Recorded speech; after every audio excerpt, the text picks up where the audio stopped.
contracts in professional sports, whether it be football, basketball, baseball, whatever, it has changed and has probably been changed permanently with Patrick Mahomes signing that $500 million contract over on Monday. But we'll get into that later. Ladies and gentlemen, this is the Fourth and Long podcast. I am, of course, your host, Ross Allen, and this is a special episode because you might know this by now. I'm by myself, but it doesn't matter because we're going to get this thing rocking. I'm going to show Jalen and Blake that, might not need them all the time. Right? But the NFL cutting salaries, we're going to talk about some names that the Redskins should change to. I'm going to rank the NFC South quarterbacks. We're going to talk Raheem Mostert requesting his trade out of San Francisco, potential landing spots for him. I got you our fact of the week where, yes, we are indeed bringing back that segment. Some NBA stuff, LeBron's legacy, and let's talk about the food that they're getting right there in their bubble. And a quick preview of Kamaru Usman versus Jorge Masvidal, since we weren't able to get that in the UFC 251 preview show, which you can go check out. It's anywhere that you get your podcasts. And let's get into things. So, Monday, Patrick Mahomes signs a 10-year contract extension with the Kansas City Chiefs worth $447 million guaranteed, about $500 million after all incentives and bonuses and all that fun kind of stuff. Previous to this, back in 2019, the Los Angeles Angels outfielder and arguably already one of the best baseball players of all time, if not the best, Mike Trout signed, at that point, what was the largest contract in professional sports history. That was a 10-year, $426.5 million contract. We thought that was huge. We thought that summer was huge, with Bryce Harper getting $300+ million, with Manny Machado getting $300+ million. Those three players combining for roughly $900 million once their contracts are said and done. Now we have Patrick Mahomes being the first NFL player not only to, of course, break the $500 million mark, but the first NFL player to ever be the highest paid player in professional sports. That is huge. That is big time. That's more than any MLB. We've already seen this. MLB. They've always been the leader in contracts. It helps that there's no salary cap. There's no luxury tax. That's why we got all those fun Yankees memes and stuff like that. And that's why I can keep talking smack to Ray, resident Yankees fan, about, they just bought all their 27 World Series. Of course, they didn't just buy it. They had to have a little luck in there as well. That's all I'm going to give them. But this contract, you see, it's going to change the market. And let's talk about future quarterback contracts. Deshaun Watson, that's going to be coming up. Lamar Jackson, that's going to be coming up. He's the reigning MVP. How much money is he going to get? There was a tweet that was put out asking this, and I'm just going to say right now, Lamar Jackson, you can argue that he doesn't deserve it. You can argue he's not good enough for this money. But I could easily see him asking for $45 million a year and give it 6 to 8 years on that contract. This is going to be changing stuff. We thought Russell Wilson's contract was huge. What is it going to look like for Deshaun Watson then? Like Lamar Jackson, he's probably going to sign that $45 million. It's probably what he's going to be offered yearly. Maybe not fully guaranteed, of course, but it's going to be something crazy. And Deshaun Watson, on the other hand, the Texans need him. There's a lot of words, and the thought coming out of that organization is that the Texans want him there for the long haul. So we could see another 6 to 8 year contract. I don't believe that we'll be getting another 10-year contract anytime soon, or at least on the foreseeable future. Because that's a huge contract. Like, Lamar Jackson's great. He's amazing. Reigning MVP. Blowing everyone's expectations of him. But Patrick Mahomes is a different beast. And the only problem with that, though, is that the Chiefs, okay, it's great for the Chiefs right now. You're going to be able to lock up the best quarterback in the game for the next 10 years. Or he still has 2 more years on his contract. These next 2 years are hardly going to put that big of an impact on the salary cap. But once his rookie contract is up and we go into this extension, that's going to be killer. We've already talked about last week Chris Jones having some issues with the team. He's threatening to hold out if they don't offer him a new contract before the regular season. So it's just going to be a wait and see for us, at least, to see how the Kansas City Chiefs deal in the future with not only signing free agents but extending current players that they need. Chris Jones, they need. You got guys like, I mean, that team is talented, especially the offense is talented. You're going to have some successions coming up soon. It's going to be really curious to me of how they actually keep them all on the team. But while we're on the topic of contracts, so let's talk about the NFL reportedly considering cutting player salaries by 35% this season. Now that's a lot of money. That is a lot of money that these players are not going to be willing to miss out with. Let's be honest. It might not affect the smaller name guys like the third stringers, second stringers, the guys making veteran minimum, rookie minimum, about $500K, $700K, maybe the $1 million, 1.5. That low kind of contract stuff, it's not going to bother them too much because those guys that have that smaller contract, they can't afford not to play. They're going to be taking whatever opportunity they have and whatever ability they have to be able to play that season. But that's not what the NFL has to worry about. The NFL has to worry about the big name guys not wanting to play. The big guys like, I guess, your Michael Thomases. You're going to have your Patrick Mahomes, possibly. We're going to have guys like, hell, you might even be able to throw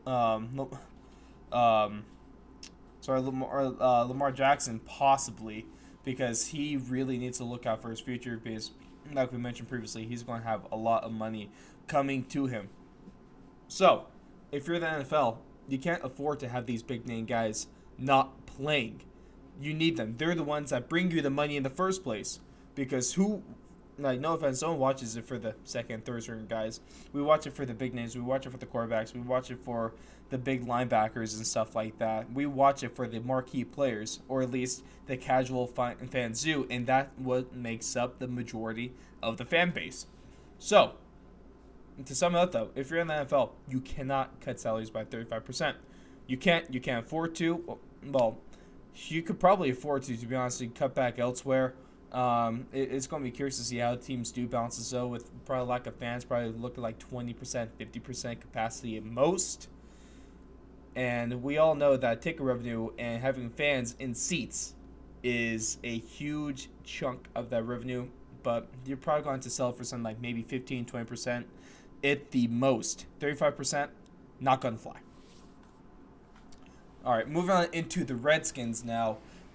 Dan Snyder and his group of people have come under pressure from minority owners, and the stadium name rights owner, FedEx, to change their name from the Washington Redskins to something less derogatory. So, let's talk about some potential names that they could change to. Right now, there is a sense coming out, according to sources, there's a sense coming out of that organization, coming out of those meetings, that the leading name currently is the Warriors. And I, for one, don't think it's a bad move at all, because obviously they're not going to be able to keep the Indian as the logo. They're going to change that along with the name Redskin. You can't just change one or the other. It's going to have to be that. But Warriors does work. You can keep that branding. Let's go back to the throwbacks. Their throwbacks are nice with just the arrow on the helmet. You could totally reuse that logo as the Warriors. Now you just got to be careful not to get into the FSU kind of range, the Florida State Seminoles. And I'm honestly shocked that we haven't heard them having to change the name. They might be under wraps, I guess, talking about it, discussing it. But it's also not like they have something way more pressing to worry about, like their season as a whole being in jeopardy right now. So obviously your name doesn't matter as much. But another name I'd like from the Redskins, if we want to talk about something that you could still keep the same colors, at least same kind of branding, is what about the Red Tails? The Red Tails is not a bad name. I like it. A lot of people also like this one as well. It really flows, but I think the name that's really going to win, though, Dan Snyder. This is such a Dan Snyder move right here. They are going to go from the Washington Redskins. They're going to change their name to the DC Redskins. Now, how does that one sound for you? I think that solved all the problems because obviously the problem was Washington in there. You can't have Washington. That's racist, right? All right. But with the Redskins, let's keep it Warriors. Nice and simple. You really don't gotta overthink this. There's still gonna be a lot of people probably calling them the Redskins. I guess the more hardened fans, you might be able to think the more traditional fans. But it's also going to be the same like the Cleveland Indians. They're probably going to change their names. But you're still going to have all these fans just going to keep calling them the Indians or Redskins. So it's also going to be interesting to see how the teams and how the league and how the organizations and also how the other fans deal with that fact as well. So Raheem Mostert, a couple days ago, he has requested his trade out of San Francisco for some reasons where he may feel undervalued, underutilized. Obviously, he's not underutilized, though, because in the playoffs, he was a big, big factor for them. It wasn't Jimmy G. Jimmy G did nothing in the playoffs. Also did nothing in the Super Bowl, if we still remember that disappointment. Raheem Mostert had 200 yards rushing in one of the playoff games. I believe it was against the Vikings, where they just ran up and down the field on them. But he wants out. So, let's talk landing spots. Hey, I got an idea right now. A great deal for the Niners. If I was the Niners, if I was any team looking for a trade right now, the first person, it doesn't matter who I'm looking to trade away, who I'm looking to trade for, I am calling Bill O'Brien, acting GM and head coach of the Houston Texans. Remember a while back, one of our most popular videos on the channel is saying that Bill O'Brien should be fired, which he still should be, but for whatever reason, he's still in control. Oh, what are they doing down there in Houston? But I will call Bill O'Brien up and bet, hey man, we'll trade Raheem Mostert for, let's call it let's be fair, let's call it a first round pick, a second round pick, and Deshaun Watson, and chances are that Bill O'Brien is going to accept that. It's not good. But in all seriousness now, let's talk about a more realistic spot. If the Texas wasn't realistic with Bill O'Brien, let's talk about, I guess, something a little more realistic. Raheem Mostert should go back to Philadelphia. Right now in Philadelphia, their starting two running backs are Miles Sanders and Boston Scott. And if you don't know who those guys are, I don't blame you. I forgive you. Because before I knew Miles Sanders because I'm just that kind of fan, right? But Boston Scott, I'm sorry, but I hardly knew who the hell he was, and Raheem Mostert could make an immediate impact on this Eagles roster with him there as well. And if you're worried about if you're the Eagles, you're worried about Carson Wentz, you're worried about the wide receiving core that can't catch, you're worried about that defensive backfield that can't play defense to save their lives. And you fix that with a quarterback who might not be super dependable, a receiving core that's not super dependable, a defense that's not super dependable, an offensive line that is pretty dependable though. You get a run game going that not only takes the pressure off the quarterback, it takes the pressure off the receivers end. And then if you're any team with a great run game, controls the clock. If you're able, the longer the offense is able to stay on the field, burn those minutes, keep chunking first down after first down after first down through a dominant run game with a pass option off of that. That means, obviously, if you're a genius, you figured this out by now. The opposing defense or your own defense isn't going to have to be on the field. You're keeping that opposing offense off of that field, and you're taking the pressure off of your defense. A good run game still is viable in the NFL. I always loved a good ground and pound. This is always one of my favorite things to do, especially playing online in high school or college. Run the ball. If you're a good offense, you are going to be able to pound the rock. And right now, the Eagles don't have the ability to do that. But if they sign Mostert, then they more than likely will have that ability. And that's only going to make it easier to call those offensive plays. You're going to be a lot less one-dimensional, and you're going to be able to win a division by not going 7-9. Hell, if you're the Eagles, you might even go 8-8 this year. and that would be something else over there in Philadelphia.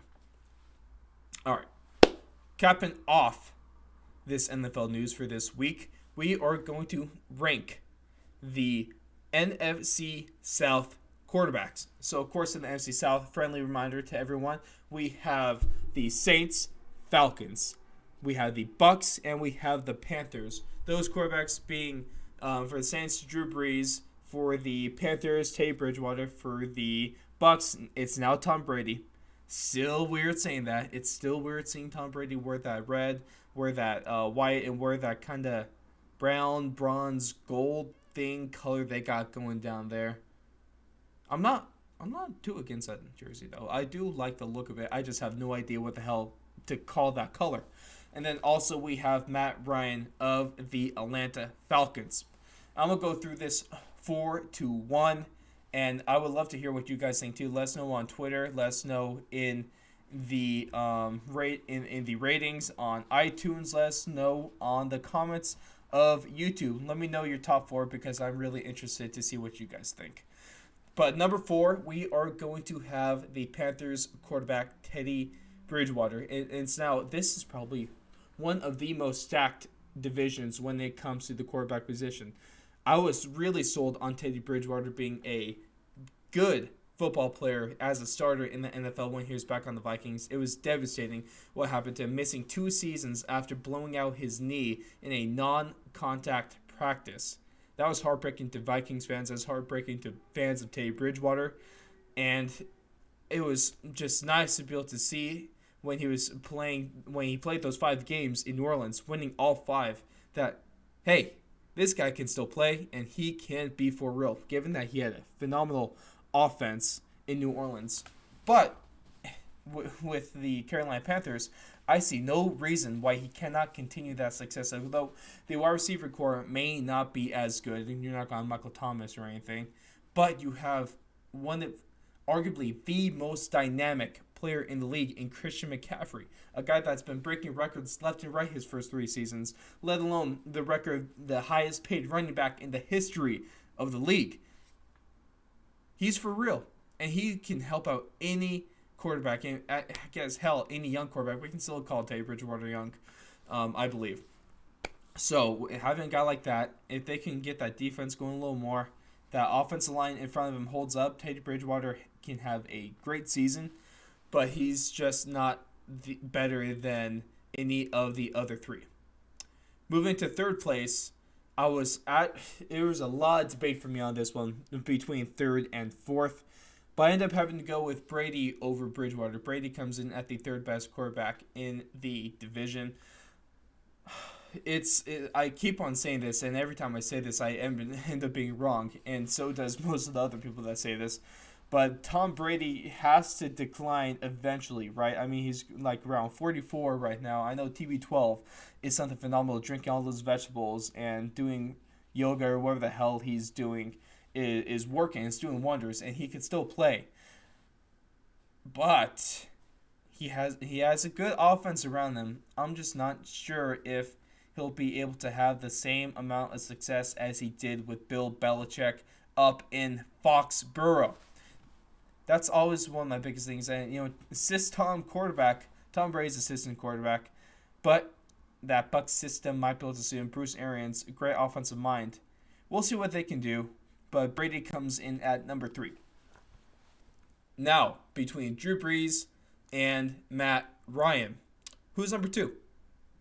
Number 2 is the Atlanta Falcons quarterback, Matt Ryan. Matt Ryan is one of the most underrated quarterbacks in the entire league right now. He has MVP talent. He has MVP stats, but his team can never help him out, in lack of a better term. They can never really be there for him. They can never clutch up for him. Matt Ryan is a good quarterback. The 2 most underrated quarterbacks in the league is Matt Ryan, and it's Matt Stafford, the Mats. But Matt Ryan is not better than Drew Brees, but he's a very talented quarterback, and if they can get a good team around them, they can do a lot. Like in their playoff run in their Super Bowl run with Super Bowl 51, they had a great defense and a great offense, and he had a phenomenal season. But whether it be you blame Kyle Shanahan for bad play calling, whether you be blaming the team for just playing like crap that second half, or you just want to give it the credit to the Patriots and Bill Belichick for coming up with one of the greatest comebacks in the history of the NFL. That's up to you, but we can't deny the fact that Matt Ryan is a great quarterback, and we have to put some respect on his name. It's about damn time. So, of course, that leaves the number one spot to Drew Brees. Drew Brees is one of the best quarterbacks in the league right now. We talked about that. Currently, Matt Ryan and Matt Stafford are the most underrated quarterbacks in the league. But one of the most underrated quarterbacks of all time is Drew Brees. He continually and consistently performs every season. He has the most 5,000-yard passing seasons in NFL history. He has the most passing yards in NFL history. He has the best completion percentage in NFL history. He has the most seasons with over a 70% completion percentage in NFL history. And yet, most people don't even put him top 5. It's hard to see him even crack the top 10 in some rankings. I heavily disagree with that. But Drew Brees, he still has years left with him. He can still ball out. And with that offense around him, there's no reason to not see great success from him this year. But man, that NFC South division is loaded. It's going to be a lot of fun watching that playoff race. It's going to be a lot of fun watching those divisional rivalry games. It's going to be a lot of fun. Now we get every year for at least this season. Maybe next season. Maybe a third if we're really lucky. Probably not, though, because both quarterbacks are probably going to be retired by then. But we get to see 2 games of Drew Brees versus Tom Brady. 2 of the best quarterbacks to ever do it. And if you're a fan and you can't get excited for that, I honestly don't know what the hell is wrong with you. But there we go. Those are my rankings for the NFC South. From 4 to 1, Teddy Bridgewater, Tom Brady, Matt Ryan, and to top things off, we have Drew Brees. All right. So now we get to bring this back. I've been stewing on this. I've been trying to wait till we get the good stat and a little fun thing to talk about before I bring the segment back. For those veterans of the channel, you guys have heard this segment in the past. Little fun facts, the 4th and long fact of the week. And half of it is some really kind of jaw-dropping stuff, really interesting stuff to look at. And it really makes you think. But this week, in the return, I'm going to do something bold, and I'm going to, with the stats I found, we are going to argue that Ryan Fitzpatrick, we talked about Drew Brees being one of the most underrated quarterbacks of all time. We talked about, like already said, Matt Ryan, Matt Stafford, currently the most underrated quarterbacks. But one name that we need to throw in there for maybe currently most underrated quarterback and possibly one of the most underrated quarterbacks of all time, the name we have to throw in there is Ryan Fitzpatrick.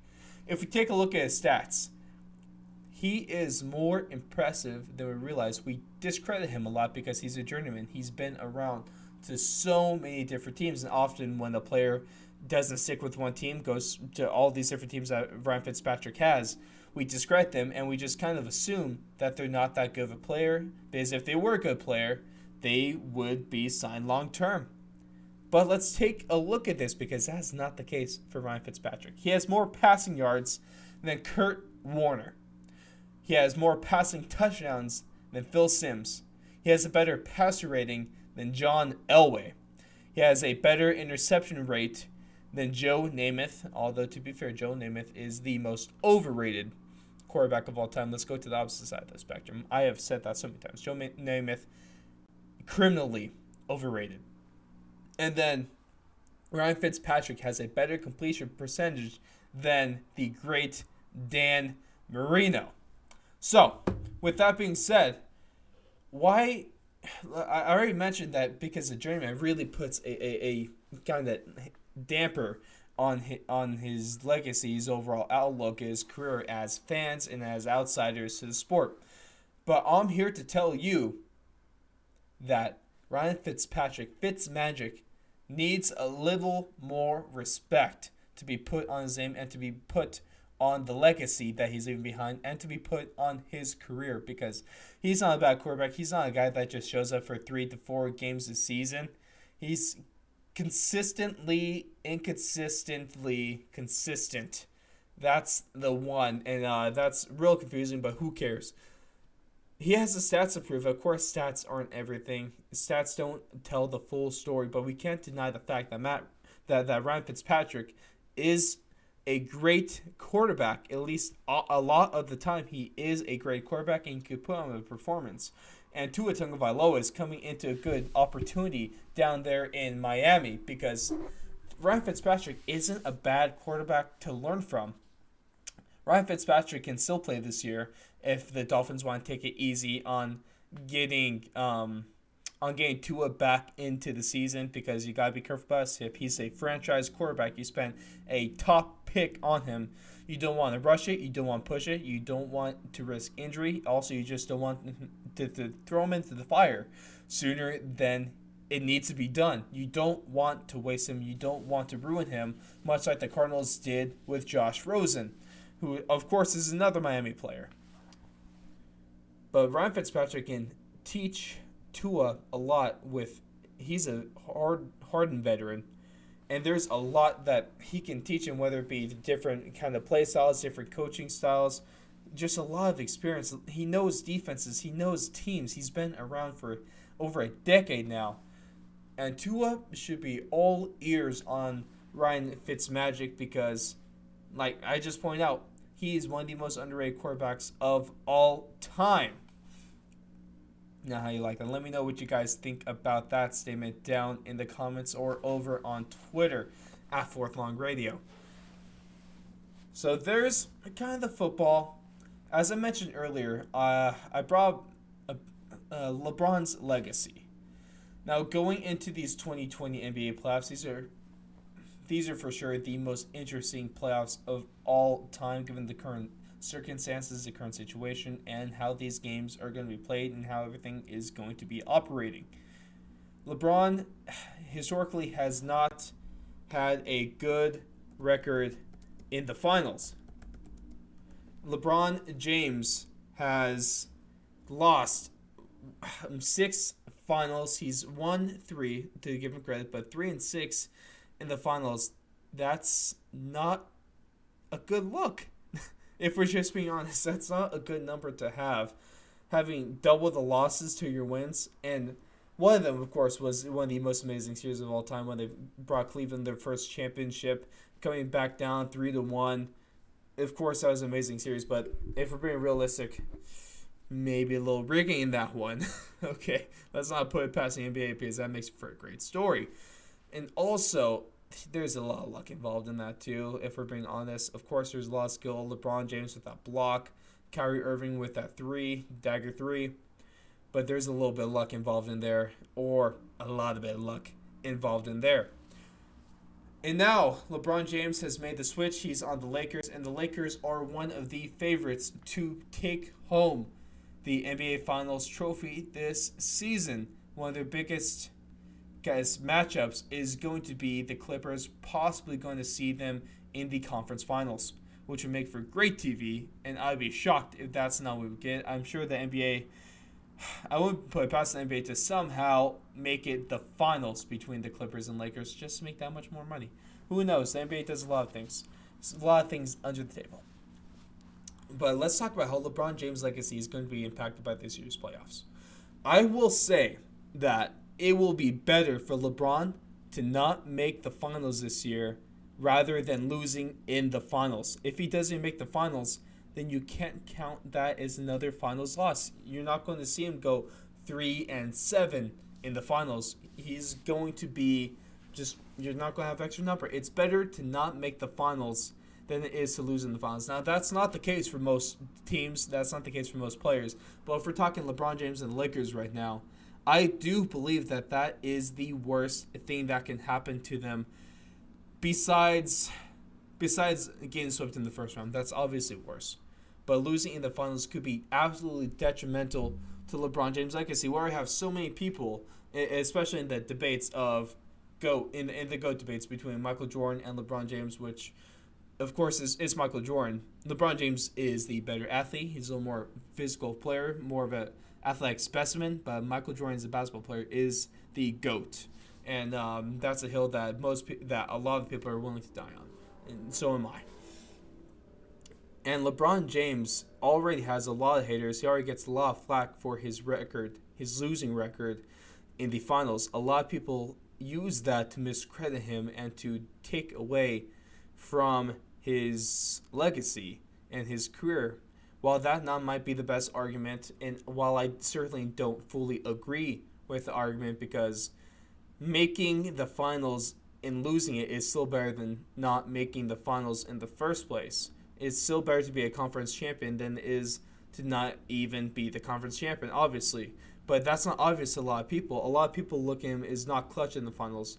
But also have to remember, LeBron James has hardly ever really had that good of a team around him. Besides the big three with him, Bosh, and Wade, that was a good team. But in Cleveland it was him and Kyrie, and you had J.R. Smith to lose it for them. But that's about it. LeBron James has really put his team on his back every time he's been to the finals, and so we can't blame him fully for those 6 finals losses. Now, it may sound like that. That might sound like the rational argument, but of course, in sports, the only opinion that matters is the public opinion. And of course, that opinion is always rash. It's always off the cuff, and it's not well thought out. So that's why I make the argument that LeBron James, not in my opinion, but in the opinion of the mass and the perception of the mass, that it's going to be better for him to not make the finals at all rather than to lose in the finals this season. Now, while we're on the topic of the NBA, though, and the playoffs, just real quick, let's talk about what's going on in that bubble, because we've had a couple of players posting the meals that they're getting while they're in their quarantine rooms and all that fun stuff, and it looks like airplane food.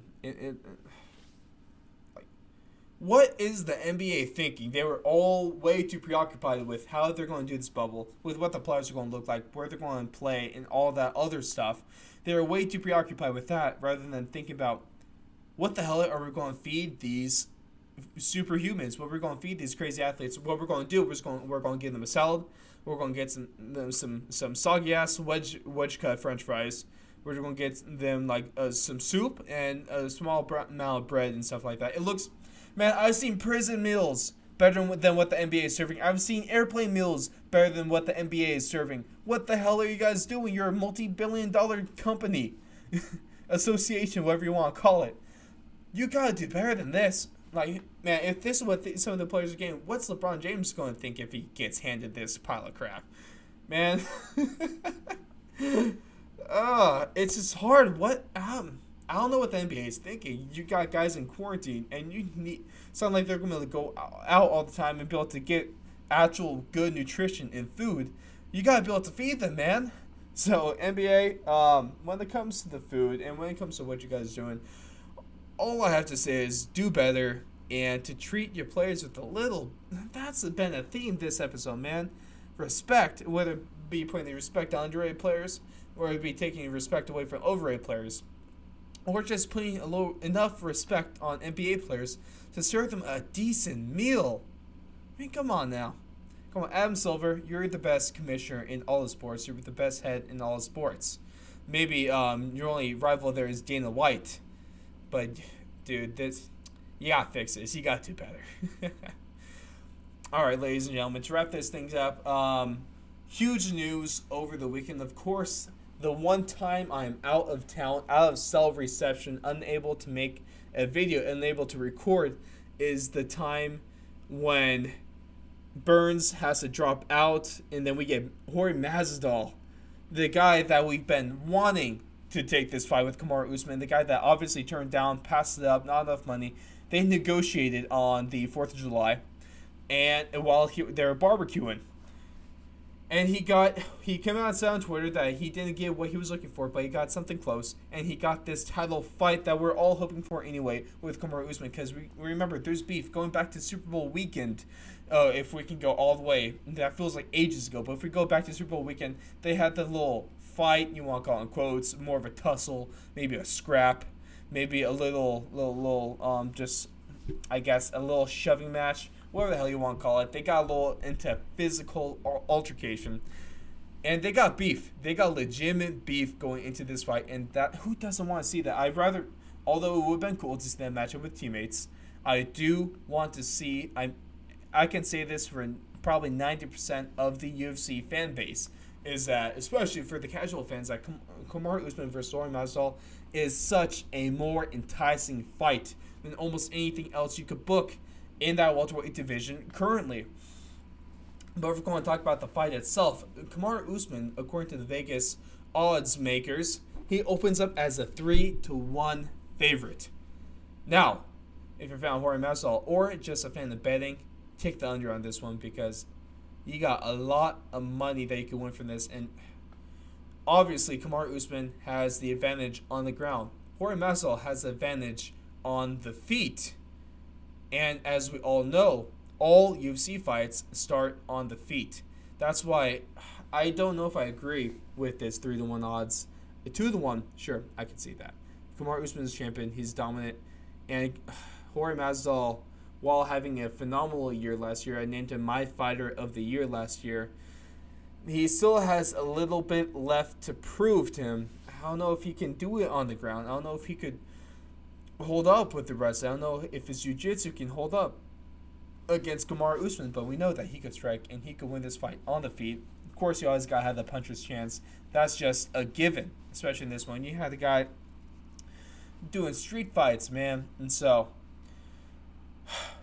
it's kind of hard to pick a winner in this one, to be honest. But I'm going to have to because this weekend, July 11th, can't wait because I make my second title defense of the Suck My Pick title. Of course, inaugural title was debuted at UFC 249, which I won in dominant fashion, retained in dominant fashion, and let's see how well I do this weekend. But, man, if I have to give a prediction of a winner for this fight, it might be wishful thinking because it'd be extremely badass to see this. But I'm going on a limb here by saying this, but Jorge Masvidal via stoppage in the third round doesn't even make it to the championship round, so you don't even need to worry about his cardio. But a lot of people, the thing about this fight, though, is that he took this fight on 6 days' notice.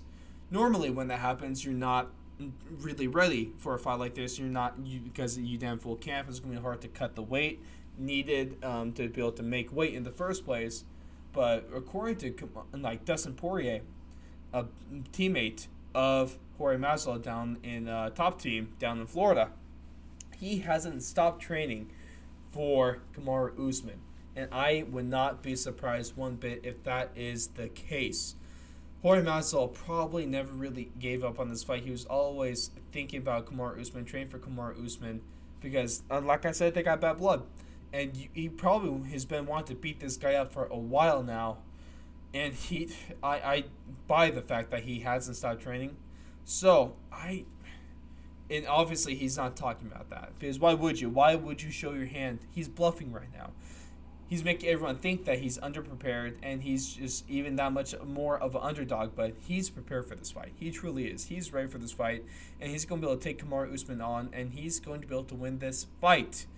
Kamaru Usman is going to have to win this. If he wins this fight, it's going to have to be done on the ground. He's going to pull Daniel Cormier and just smother Jorge Masvidal, not let him off the canvas, and just being with dominant wrestling and your jiu-jitsu. And just to keep him tied up, keep him tied down, don't let him on the feet, don't let him throw punches, don't let him land punches.